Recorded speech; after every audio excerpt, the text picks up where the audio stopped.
우리 하나님 말씀 보겠습니다.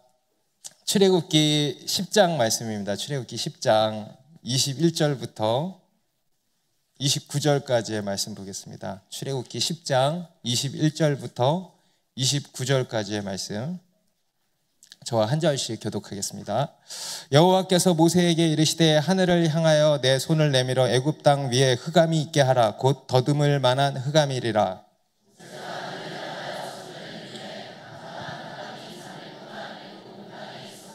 그동안은 사람들이 서로 볼 수 없으며 자기 처소에서 일어나는 자가 없으되 온 이스라엘 자손들이 거주하는 곳에는 빛이 있었더라.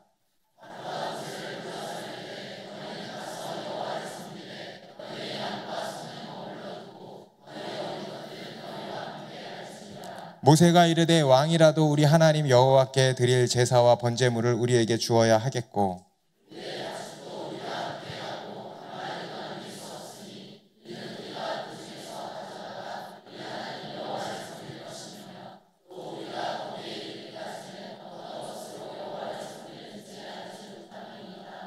여호와께서 바로의 마음을 완악하게 하셨으므로 그들 보내기를 기뻐하지 아니하고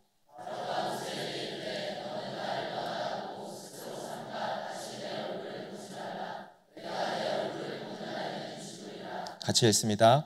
모세가 이르되 당신이 말씀하신 대로 내가 다시는 당신의 얼굴을 보지 아니하리이다. 아멘.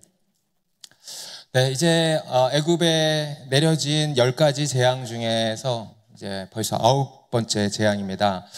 애굽에 내려진 첫 번째 재앙이 뭐였죠? 네, 피. 나일강이 피로 이렇게 바뀐 일이었습니다. 생명의 가장 중요한 요소 중에 하나죠. 바로 물에 대한 재앙이었습니다. 그리고 오늘 애굽에 내려진 9번째 재앙, 자연계에 내려진 재앙 중에 마지막 재앙이라고 하겠는데요. 그 재앙 또한 이제 생명의 또 한 가지 중요한 요소입니다. 어쩌면 물보다도 더 중요하겠다 싶습니다. 바로 빛에 대한 것이었습니다. 하나님께서 온 세상에 빛을 거두신 것입니다. 빛은 우리가 매일 쐬는 거라서 그것의 중요성을 잘 느끼지를 못하는 것 같은데요. 생명에 더할 나위 없이 중요한 필수 요소입니다. 여러분, 하나님께서 천지 만물을 창조하실 때 또 제일 첫 번째로 창조하신 게 뭐였죠?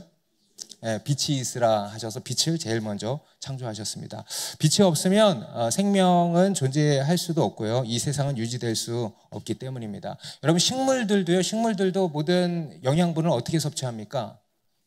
빛의 광합성을 통해서 영양분을 섭취하죠. 동물과 우리 인간의 몸에도 빛은 매우 중요합니다. 빛이 없으면은요, 우리의 몸과 마음의 건강도 쉽게 무너져 버린다는 것을 우리가 익히 알고 있습니다. 미국에서 우울증으로 가장 약을 많이 먹는 도시가 있는데요. 바로 시애틀이라고 합니다. 왜냐하면 이 시애틀은 1년에 230일 정도가 흐리대요. 빛을 잘 이렇게 보지를 못하는 것입니다. 그래서 그곳 사람들은요, 이제 계절성 우울증이라 그러는데요. 이 우울증에 많이 걸린다고 합니다. 그래서 이 우울한 기분을 좋게 하기 위해서 이제 이들이 시작한 사업이 커피 사업이었습니다. 그래서 우리가 잘 아는 스타벅스 1호점이 이 시애틀에서 이제 시작을 한 것입니다. 그런데 이들이 이 우울증을 치료하기 위해서 쓰는 또 한 가지 방법이 있는데 뭐냐면요, 집에 햇빛이 별로 없으니까 집에 태양과 아주 흡사한 밝은 빛을 내는 전구를 설치를 한다는 겁니다. 그래서 이 빛을 수시로 쐬게 해서 우울증을 치료하고 또 심지어는 어떤 몸의 질병도 치료가 된다는 것입니다. 이처럼 이 빛은요, 우리의 몸과 마음의 건강에도 지대한 영향을 미치는 것입니다. 그런데 여러분, 그뿐이겠습니까? 이 빛은 이루 말할 수 없을 정도로 이 세상의 모든 생명을 유지하는데 결코 없어서는 안 되는 필수 요소인 것입니다. 빛은 천지 창조의 시작이라 할 정도로요, 중요한 생명의 요소고, 심지어 성경은 이 빛을 그 자체로 생명이라고 표현하기도 했습니다. 그런데 하나님께서 이 애굽 온 땅에 이 빛을 이제 거두셨다라는 건데요. 우리 21절부터 다시 보시면, 여호와께서 모세에게 이르시되 하늘을 향하여 내 손을 내밀어 애굽 땅 위에 흑암이 있게 하라. 곧 더듬을 만한 흑암이리라.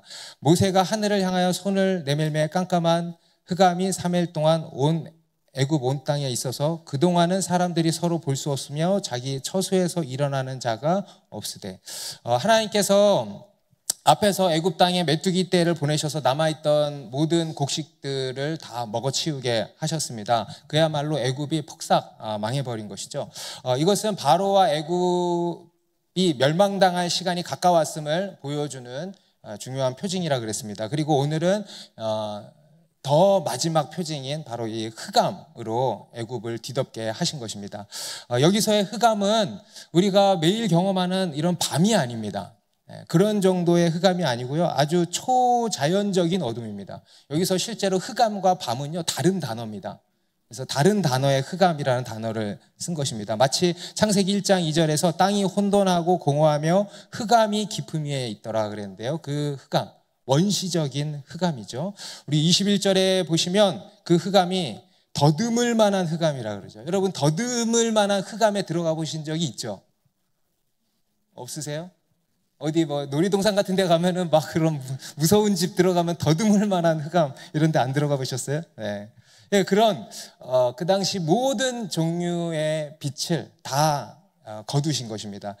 이 흑암은요, 이 흑암 재앙은 겉으로 보기에는 좀 그런 생각이 드실 수도 있겠어요. 앞에 거보다 좀 약하다 라는 생각이 드실 수 있을지 모르겠습니다. 우박, 메뚜기 이런 것보다 좀 작은 재앙으로 보일 수 있지만, 여러분, 피해가 작다고 작은 재앙이 아닙니다. 여러분, 이것은요 표징 그 자체로만 봤을 때는요 그 어떤 재앙보다 공포스러운 재앙이었습니다.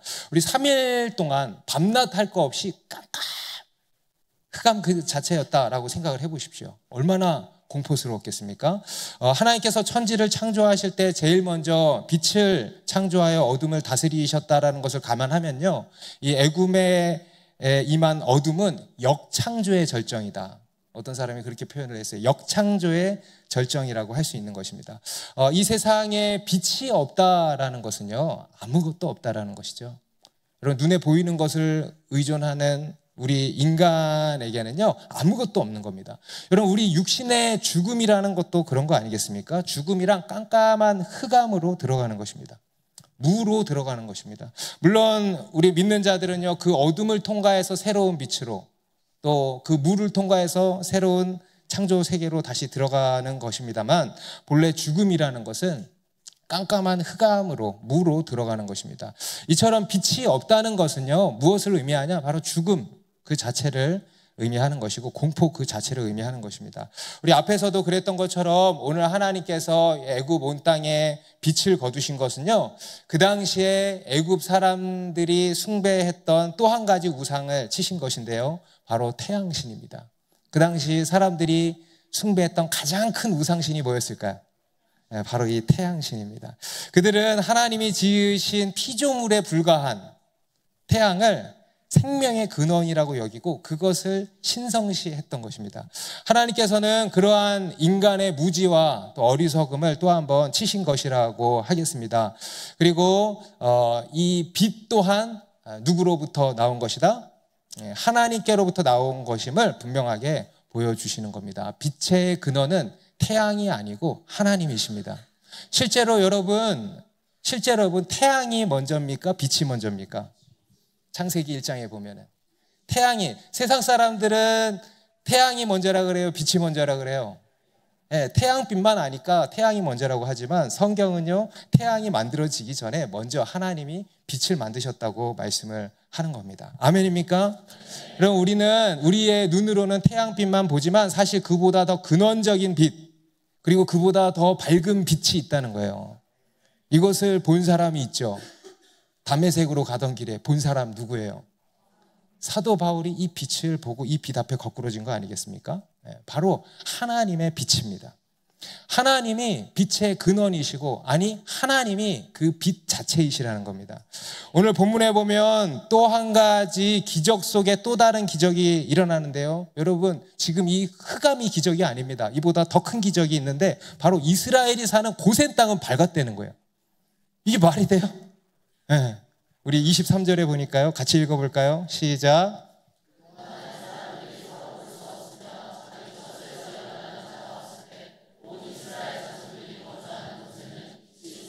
네. 기적 속에 또 다른 기적이죠. 사실 이것이 더 큰 기적 아니겠습니까? 여러분, 온 땅이 흑암으로 뒤덮였어요. 하나님께서 마치 그 크신 손으로 탁 온 땅을 덮으신 거예요. 덮으신 거. 그런데 이스라엘에는 빛이 있었다는 거예요. 도대체 여러분 상상이 안 되죠. 어떻게 이런 일이 있습니까? 도대체 이 빛은 어디서 나오는 것입니까? 바로 하나님께로부터 나오는 그 근원적인 빛인 것입니다. 곧 하나님의 빛입니다. 믿으십니까? 빛 대신 하나님이 그들과 함께 하심으로써 그들을 비추시는 거예요. 오늘 본문을 통해서 하나님께서 우리에게 주시는 첫 번째 메시지는 이것입니다. 하나님이 빛이시라는 겁니다. 우리 요한일서 1장 5절 이렇게 말씀하는데요. 같이 읽습니다. 시작. 우리가 그에게서 듣고 너희에게 전하는 소식은 이것이니 곧 하나님은 빛이시라. 그에게는 어둠이 조금도 없으시다는 것이니라. 우리 하나님에 대해서 뭐라고 합니까? 하나님은 빛이시라. 하나님은 빛이시라. 그리고 그 하나님께서 세상의 빛으로 이 땅에 오신 하나님이 누구십니까? 바로 예수 그리스도신 겁니다. 할렐루야. 우리 요한복음 8장 12절에서도 예수님께서 자신에 대해서 이렇게 증언하고 계시죠. 같이 읽습니다. 시작. 예수께서 또 말씀하여 이르시되 나는 세상의 빛이니 나를 따르는 자는 어둠에 다니지 아니하고 생명의 빛을 얻으리라. 나는 누구래요?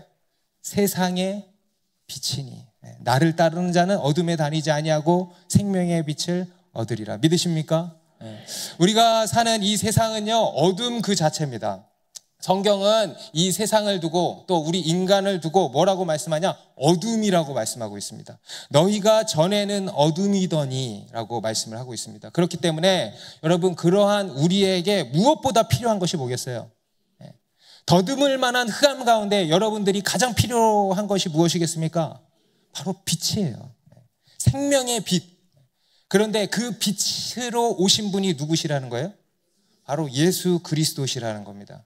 예수 그리스도께서 어둠인 이 세상에 빛으로 오셨다라는 겁니다. 그래서 우리가 그 예수 그리스도를 믿으면 어둠에서 빛으로, 죽음에서 생명으로 나오게 되고 또 그 빛 앞에서 우리 안에 있던 모든 어둠이 떠나가는 것입니다. 죄와 죽음과 또 그로 말미암은 두려움과 염려와 슬픔과 낙심과 절망과 연민과 질병과 그 외에 우리 인생의 여러 저주들 그리고 악한 영들이 떠나가는 것입니다. 그리고 더 나아가서 그러한 우리가 뭐가 되는 거예요? 네, 우리가 빛이 되는 거예요. 여러분 한번 생각을 해보십시오. 그 당시에 애굽의 고센 땅은 빛이 있었어요. 밝았어요. 그러면 애굽 땅 전체를 봤을 때 인공위성으로 애굽 땅 전체를 볼 때 그 고센 땅이 뭐가 되는 거예요? 빛이 되는 거예요. 이스라엘 백성들 자체가 빛이 되는 거예요. 그래서 온 애굽이 사실 빛이 없었던 게 아니에요. 온 애굽이요, 그 빛을 보게 하셨던 것입니다. 우리 마태복음 5장 14절에서 예수님께서도 지자들에게 그렇게 말씀을 하셨습니다. 너희는 세상의 빛이라. 산 위에 있는 동네가 숨겨지지 못할 것이요. 예수님만 빛이 아니시고 누구도? 너희도, 우리도 반사체 빛이라는 겁니다. 그러면서 산 위에 있는 동네가 숨겨지지 못할 것이요. 오늘 본문에 나오는 고센 땅을 의미하는 것 같지 않습니까? 산 위의 동네, 고센 땅이라는 동네, 숨겨지지 못할 것이요. 여러분, 우리 그리스도인은 세상의 빛입니다. 사람들이 우리를 통해서 예수 그리스도의 빛을 보고요, 그 예수 그리스도께로 나오게 되는 것입니다. 여러분, 우리 그리스도인의 표징 중에서 여러 표징들이 있지만 가장 큰 표징은 뭐냐? 빛입니다. 우리의 얼굴에서, 우리의 인생에서 빛이 난다는 거예요. 여러분, 여러분의 인생이 빛나고 있습니까? 우리 좌우에 계신 분들은 한번 얼굴 한번 보세요. 빛이 나는지 어두컴컴한지. 네, 이렇게 한번 축복해 봅시다. 당신은 세상의 빛입니다. 네, 빛나십시오. 네, 여러분, 우리는 세상의 빛이라는 거예요. 네, 빛이 되라가 아니라 너희는 세상의 빛이라는 거예요. 아멘. 우리 교회 매주마다 새신자분들이 오시는데요, 그분들이 왜 오시는지 아세요? 뭘 보고 오시는지 아세요? 네, 전도하는 사람의 빛을 보고 오는 겁니다. 네. 이 사람은 집을 가진 것도 없는데, 나보다 가진 것도 없는데 기쁨이 넘치는 거예요. 행복한 거예요. 네. 삶에 활기가 넘치는 거예요. 이런저런 고난이 있는데 이상한 평안이 또 있는 거예요. 생기가 있는 거예요. 실제로 어떤 분들은요, 교회 오셔서 저한테 그런 말씀 하시는 분들이 있어요. 아니, 사람들이 너무 얼굴이 밝아요. 그래서 오히려 못 나오겠어요. 아니, 사람들이 왜 이리 얼굴이 동안이에요? 할렐루야. 그것도 뭐냐면요, 빛이 나서 그래. 빛이 나서. 물광. 이게 성령광이라고. 아멘? 무언가 생기가 있다는 거예요. 그런데요, 그게요, 제대로 본 겁니다. 무언가 그런 신령한 어떤 것을 느끼는 거예요. 우리에게서 뿜어져 나오는 빛을 보는 겁니다. 우리 에베소서 5장 8절에도 이렇게 말씀합니다. 너희가 전에는 어둠이더니 이제는 주 안에서 빛이라. 빛의 자녀들처럼 행하라. 여러분, 이게 우리 그리스도인의 정체성입니다. 우리는 빛이라는 겁니다. 우리가 이번 여름에 떠나는 단기 선교도요, 이 빛으로 가는 거예요. 어둠을 우리의 빛으로 비추러 가는 것입니다. 그 빛을 비추고 사람들로 하여금 그 빛을 보고 빛 대신 예수 그리스도께로 나오도록 이끄는 것입니다. 그리고 우리가 가는 곳마다, 우리가 만나는 사람마다, 우리가 방문하는 가정마다 그 빛이 비춰져서 그 안에 있는 모든 어둠이 떠나갈 것입니다. 여러분, 이번 선교 여행을 통해서 이 놀라운 빛의 역사들이 가는 곳곳마다 일어날 줄로 믿습니다. 혹시 오늘 교회에 처음 오신 분들 계십니까? 잘 오셨습니다. 빛 대신 예수 그리스도를 마음에 영접하십시오. 예수님께서 여러분들을 향해서 그 빛을 비추고 계시는 거예요.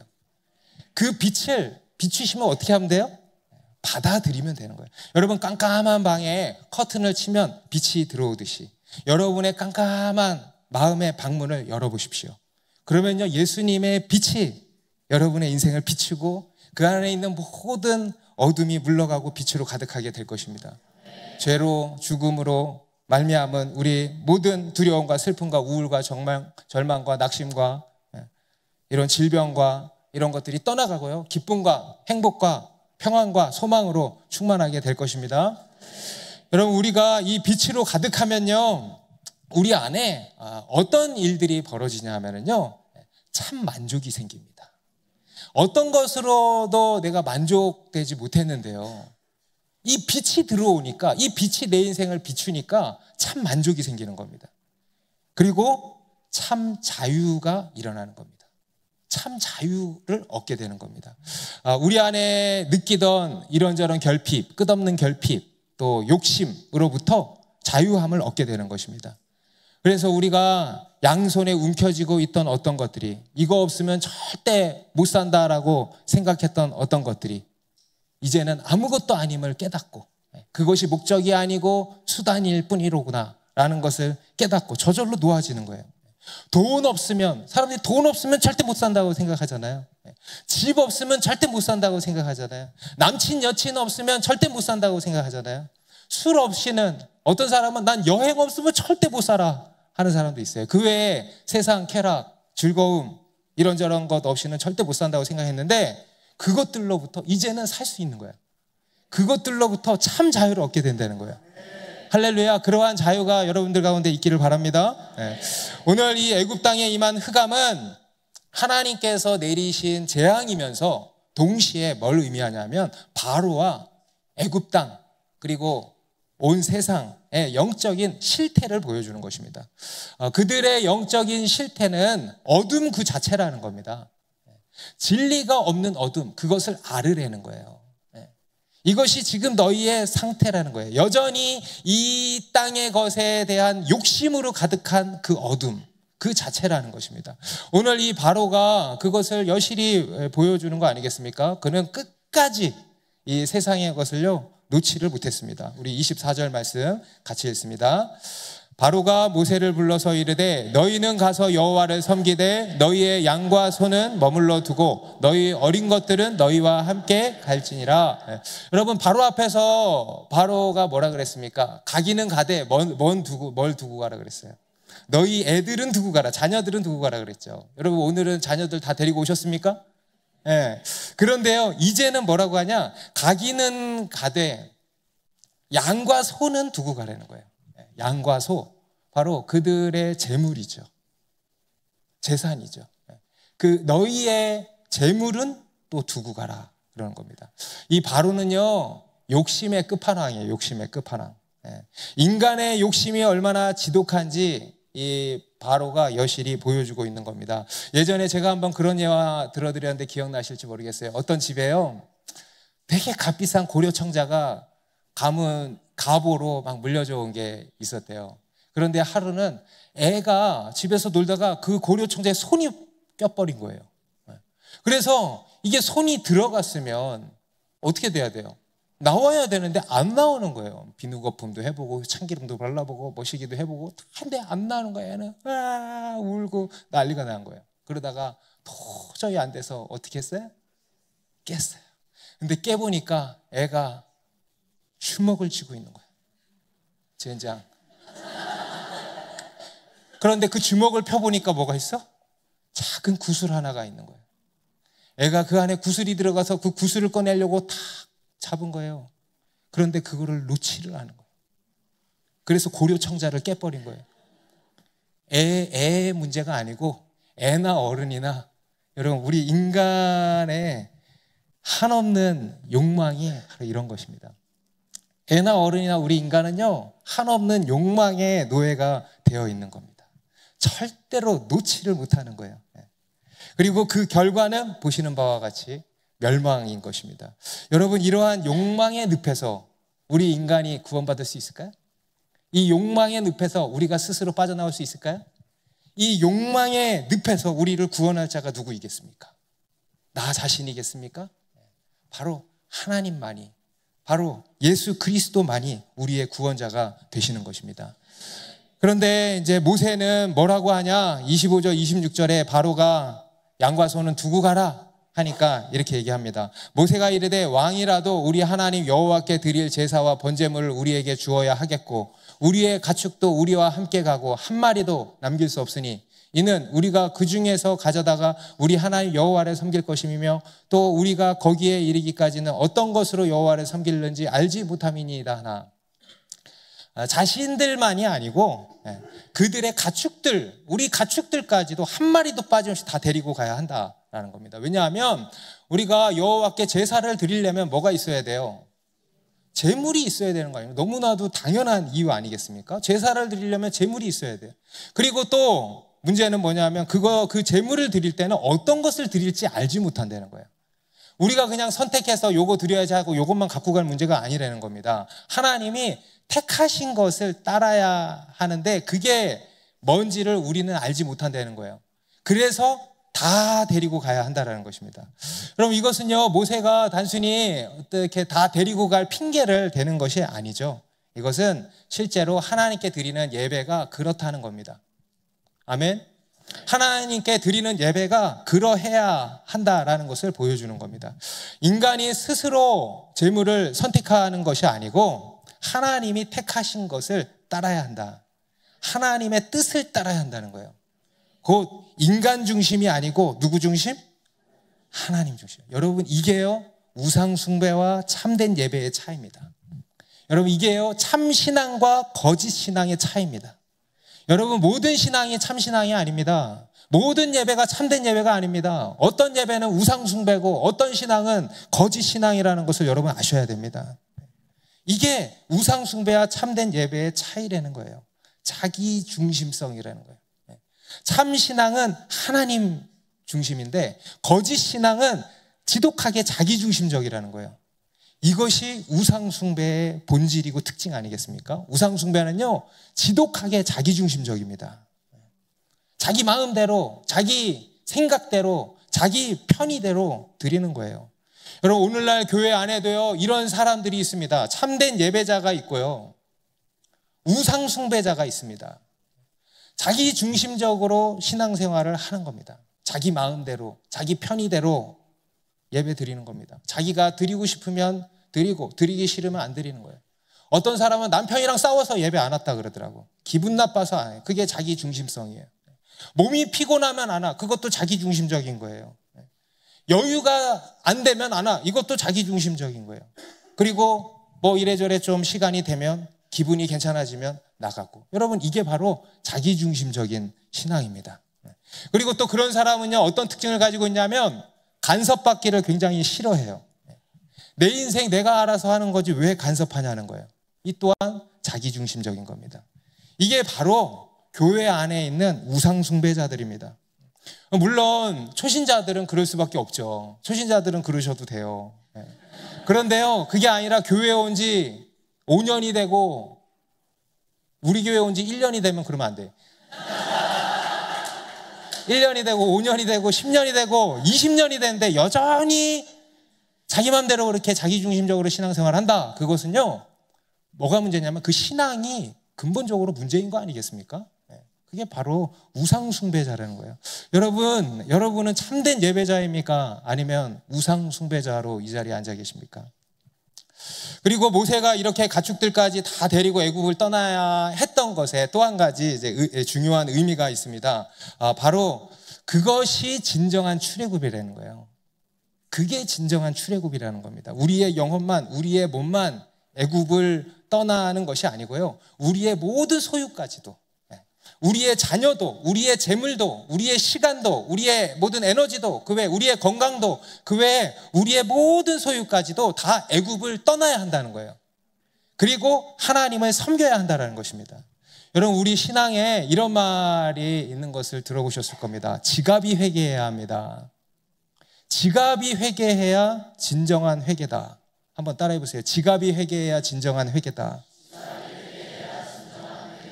여러분 회개하셨습니까? 여러분 예수 믿고 회개하셨습니까? 네, 그러면 제가 또 이렇게 여쭤볼게요. 여러분의 지갑도 회개했습니까? 예수님께서 마태복음 6장 21절에서 이렇게 말씀을 하셨는데요. 같이 읽습니다. 시작. 내 보물이 있는 그곳에는 내 마음도 있나이다. 여러분 동의가 되십니까? 어제 우리 교회에서 한 커플이 결혼을 했는데요. 형제가 미국에서 왔어요. 그런데 이 형제님이 이제 장거리 연애를 그동안 한 거죠. 이 형제님이 한국 올 일이 뭐 얼마나 있겠습니까? 그런데 이 자매를 만나고 나서부터는 자꾸 한국 올 일을 계속 만들더래요. 보니까 자매가 보니까 이 형제가 자꾸 한국 올 일을 계속 만들더래요. 여러분 미국에서 한국까지 비행기 값이 그게 얼마입니까? 그죠? 그런데요, 그 돈을 지불하고 계속 오더라는 거예요. 왜 그렇습니까? 그의 보물이 있는 곳에 그의 마음이 있기 때문에. 그의 마음이 있는 곳에 보물이 가는 거예요. 그런데 여러분 말로는 사랑한다고 하는데 돈을 한 푼도 안 써. 벌써부터 열받죠. 돈을 한 푼도 안 써, 이 새끼는. 뭐 이런 새끼가 다 있어요. 그렇지 않습니까? 더 열받는 거, 돈을 쓰는데 너무 아까워해. 쓰지마 새끼야 막. 시간이 아까워. 효율을 따져. 여러분 사랑이 식은 증거, 효율을 따져. 경제성을 따져. 이거는 여러분 사랑하는 거예요, 안 하는 거예요? 아니에요. 이 새끼야 꺼져 해야 돼. 이 짠돌이 돈이랑 결혼해. 돈이랑 살아. 어떤 자매님이 자기 남편은 돈이랑 결혼했다고, 돈이랑 살아 그랬대. 우리 누가복음 19장에 보면요, 삭개오라고 하는 한 세리의 이야기가 나옵니다. 우리 세리가 누구냐 하면요, 발음을 주의해야 돼. 세리. 그 당시 사람들에게 세금을 걷어서 로마에게 갖다 바치는 역할을 하는 사람이었습니다. 그리고 그 사이에서 엄청난 이윤을 얻었던 이런 사람입니다. 그래서 그 당시 유대인들은요, 그 세리는 인간 취급도 안 했어요. 그런데 이 세리들도 괜찮아, 나는 돈이면 돼. 여러분 스크루지 할아버지 알죠? 딱 그런 캐릭터라고 보시면 되겠습니다. 그야말로 돈이랑 결혼한 사람이에요. 돈밖에 모르는 사람이에요. 그런데 그런 사람이 예수님을 만나게 된 겁니다. 이 삭개오라는 사람이요, 또 한 가지 신체적인 특징이 있었는데 키가 작았어요. 그런데 어느 날 예수님이 오신다는 소식을 들은 거예요. 그래가지고 그 예수님을 보고 싶어가지고 나무 위로 올라갔어요.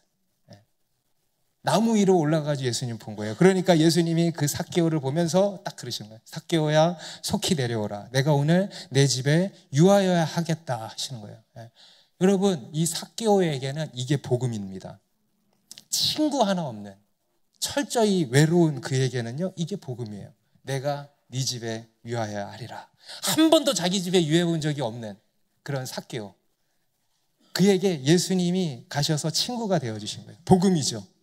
그런데 그때 삭개오가 자기 집에 오신 예수님께 뭐라고 고백을 했냐? 누가복음 19장 8절에 삭개오가 서서 주께 여짜오되 주여 보시옵소서 내 소유의 절반을 가난한 자들에게 주겠사오며 만일 누구의 것을 속여 빼앗은 일이 있으면 네 갑절이나 갚겠나이다.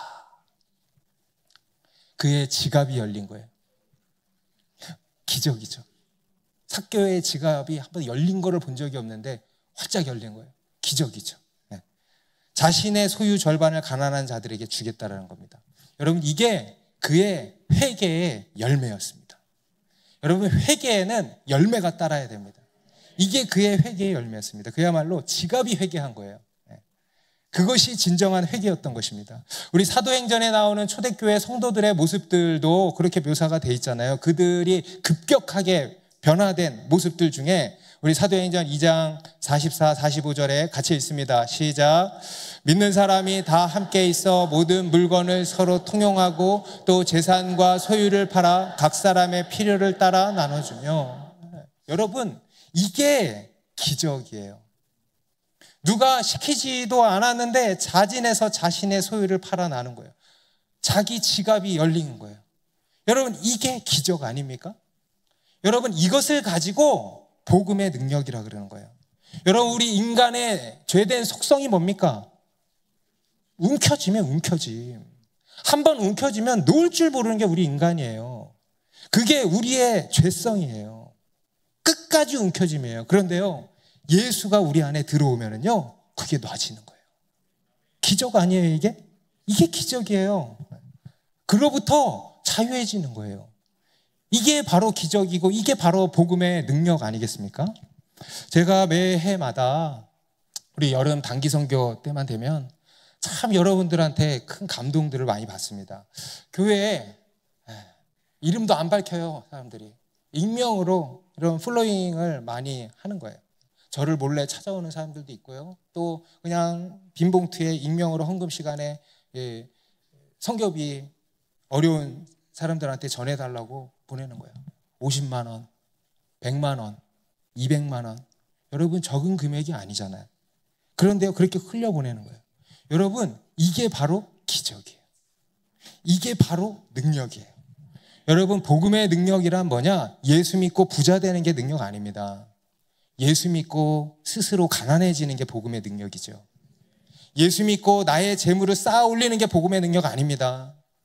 그래서 내가 이렇게 하나님이 보호해 주셔서 이렇게 잘 먹고 잘 살게 됐어, 이런 거 자랑하는 거 아닙니다.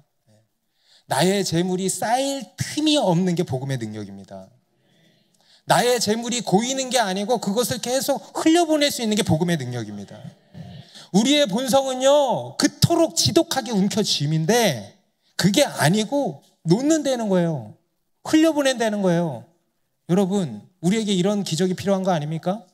이게 기적이고 이게 복음의 능력 아닙니까? 이게 진짜 자유 아닙니까? 여러분, 돈으로부터 자유해지시기를 바랍니다. 특히 우리 신앙에 있어서 이 헌금이라고 하는 것은요, 매우 중요한 요소입니다. 여러분, 예배라는 것이 뭡니까? 예배는요, 드리는 거 아닙니까? 여러분, 구약의 제사는 뭐였습니까? 제물을 드리는 거였잖아요. 아브라함이 자신의 가장 귀한 독자 이삭을 번제로 드리는 거였잖아요. 예배는 드리는 겁니다. 나의 시간을 드리고, 찬양을 드리고, 삶을 드리고, 또 물질을 드리는 거예요. 그래서 이 헌금이라고 하는 것은 우리 그리스도인의 신앙에 매우 중요한 요소 중에 하나입니다. 물론 헌금이 신앙의 전부는 아니겠습니다만은 이 헌금은요, 매우 중요한 예배고 또 우리 신앙의 고백이라는 겁니다. 우리는 이 물질로도 사랑을 표현할 수 있어야 되고요, 우리의 믿음을 표현할 수 있어야 합니다. 그게 바로 헌금이에요. 하나님께서 이스라엘에게 이렇게 말씀하셨습니다. 너는 마음을 다하고 뜻을 다하고 힘을 다하여 내 하나님 여호와를 사랑하라. 마음을 다하고 뜻만 다하는 게 아니라 뭘 다해?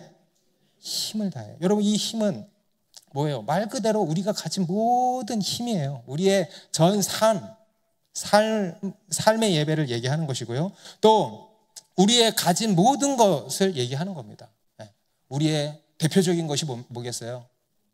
여러분에게 가장 지금 소중한 게 뭐예요? 주님 다음으로 소중한 게 여러분, 이 세상에서 가장 힘이 있는 게 뭐라고 합니까? 사람들이 돈이잖아요. 그 돈에 힘을 다하여 하나님을 사랑하라는 거예요.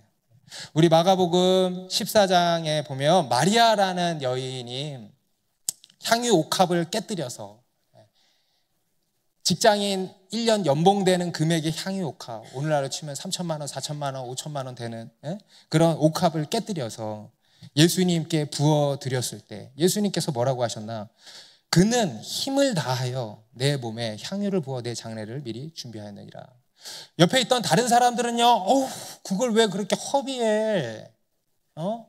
라면서 꾸짖었는데요. 예수님은요, 그러신 거예요. 그는 힘을 다하여서 나를 사랑한 것이다.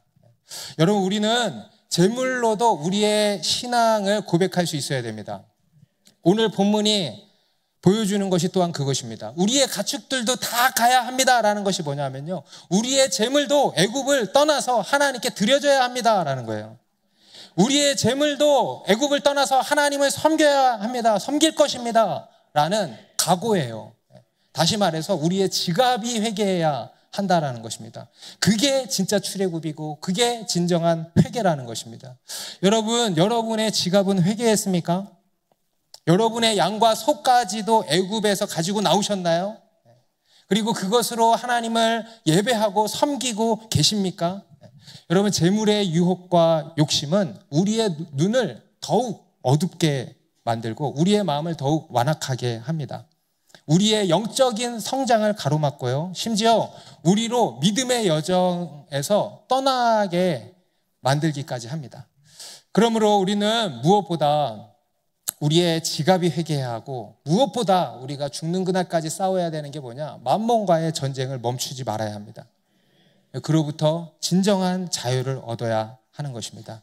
우리 가운데 복음의 빛, 진리의 빛이 비춰질 때 우리 안에 있는 이 만몬의 어둠, 욕심의 어둠도 떠나게 되고 그로부터 진정한 자유를 얻게 될 것입니다. 이러한 참된 자유, 또 이러한 참된 복음의 능력이 우리 가운데 강하게 나타나기를 바라고요, 이러한 진짜 기적이 우리 더 사랑하는 교회에 늘 가득하기를 바랍니다. 그리고 그로 인해서 하늘에 보물을 쌓는, 너희 보물을 땅에 쌓지 말고 하늘에 쌓으라 그랬어요. 여러분, 우리 그리스도인은 다 하늘 계좌가 하나씩 파져 있다는 걸 기억하셔야 돼요. 파놓고 신경도 안 쓰는 사람들이 있죠. 제로, 마이너스, 오히려 마이너스 통장. 그런데 그것이 아니고요, 거기에 보물을 쌓으라는 거예요. 하늘의 보물을 쌓으라. 일명 영적 재테크라 그래요. 여러분, 이 땅에서 재테크 전문가가 되지 마시고 하늘의 영적 재테크 전문가가 다 되시기를 주님의 이름으로 축복합니다. 우리 가운데 하나님의 빛이 비춰지면 이처럼 우리 안에 어떤 일이 일어나는가? 참 만족이 생기고 참된 자유가 임하게 됩니다. 하지만 때로는 그것이 우리를 또 상당히 불편하게 할 때도 많은 것도 사실입니다. 그렇지 않습니까? 빛이 불편한 거예요. 싫은 겁니다. 마치 방금 제가 여러분에게 드린 메시지가 어떤 분들에게는 불편하셨을 수도 있을 것 같아요. 그런 것처럼 이 진리의 빛이 우리에게 마냥 달갑기만 한 것은 아니라는 겁니다. 오늘 이 바로를 보면요, 바로가 마지막으로 뭐라 그러냐, 28절에 바로가 모세에게 이르되 너는 나를 떠나가고 스스로 삼가 다시 내 얼굴을 보지 말라. 네가 내 얼굴을 보는 날에는 죽으리라. 여러분, 이 바로가 이를 바득바득 깔면서 내 눈에 띄지 마. 그 날에는 죽여버릴 거야 하는 이 모습이 상상이 되십니까? 너무도 섬뜩한 말이죠. 그러니까 29절에 모세가 더 섬뜩한 말을 해요. 모세가 이르되 당신이 말씀하신 대로 내가 다시는 당신의 얼굴을 보지 아니하리라. 여러분, 누구 말이 더 무서워요? 바로의 말이 더 섬뜩합니까? 모세의 말이 더 섬뜩합니까? 모세의 말이 더 섬뜩한 거예요. 여러분, 이런 말은 우리가 해서도 안 되고 들어서도 안 되겠습니다. 바로에게 모세는요, 좋든 싫든 유일한 구원의 통로였습니다. 좋든 싫든 그에게 유일한 살 길이었습니다. 그런데 그와의 관계를요, 완전히 끝내버린 거예요. 그나마 있던 하나님과의 연결고리, 하나님과의 관계의 끈을요, 끊어버린 거예요. 이제는 영영 기회를 잃어버린 겁니다. 그나마 밝혀져 있던 작은 이 빛 하나를요 꺼버리고 이제는 진짜 흑암 속으로 들어가 버린 것입니다. 여러분, 우리 안에 하나님의 빛이 들어오면 때로는 불편합니다. 아프기도 합니다. 내가 하고 싶은 것을 가로막는 것 같고 내 앞길을 가로막는 것 같고 때로는 그래서 너무 화가 나고 죽기보다 싫을 때가 있습니다. 오늘 우리 간증한 형제님도 다른 사람들은 다 좋은 말만 해주는데 자기한테만 차가운 시간을 준비하라. 얼마나 불편하고 불쾌하고 섭섭할 수 있겠어요? 그런데 그렇다고 해서 그것을 밀어내거나 단절시키면 안 된다는 거예요.